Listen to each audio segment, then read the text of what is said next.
I was ready to go to war with the finance department over a $300 plane ticket. Rules are rules, not a cent over budget, the finance manager said, her tone dripping with superiority. Then our company lost an $85 million contract. During the debrief, the CEO's fury was nearly palpable. Can someone explain this disaster? I stood, locking eyes with the room, and spoke steadily. It happened because I couldn't cover the plane ticket to deliver the proposal. The conference room was suffocating. The polished mahogany table reflected every strained, anxious face. CIO Mark Harrison's roar still lingered like smoke in the air. $8.5 million.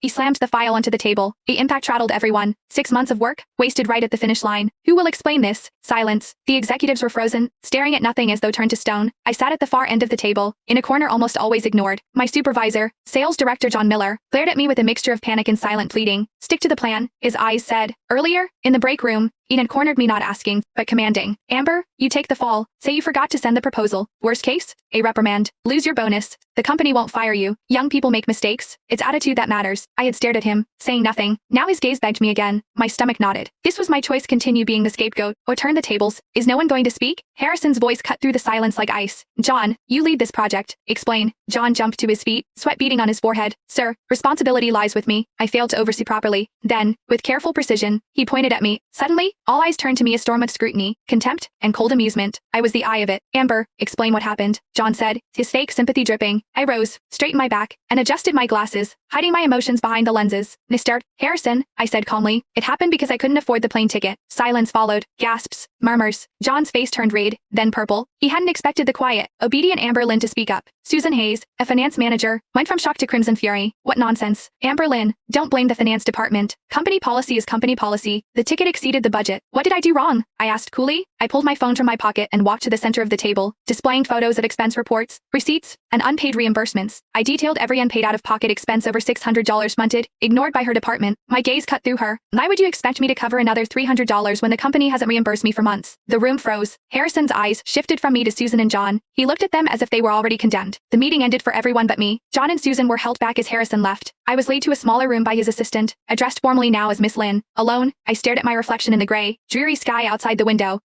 Cold. I had won the first round. John burst in, furious. Amber, are you insane? Who told you to say that? I leaned back, amused. It wasn't we who agreed. It was you trying to make me the scapegoat. I never consented. Threat spilled from him. I responded with calm, deliberate precision, exposing the ways he had stolen my work, misrepresented my contributions, and compromised the proposal. John had no leverage. His anger was meaningless. For the first time, he saw that the quiet subordinate he exploited had strength he couldn't control. Amber Lynn, you just wait. He hissed, fleeing. I felt no triumph, only exhaustion. Fighting him was draining. The CI's assistant returned with a temporary suspension notice. I accepted it calmly, knowing the game wasn't over. The days that followed were harder than expected. My apartment felt small and dim. Rumors about me circulated online and in private company chats.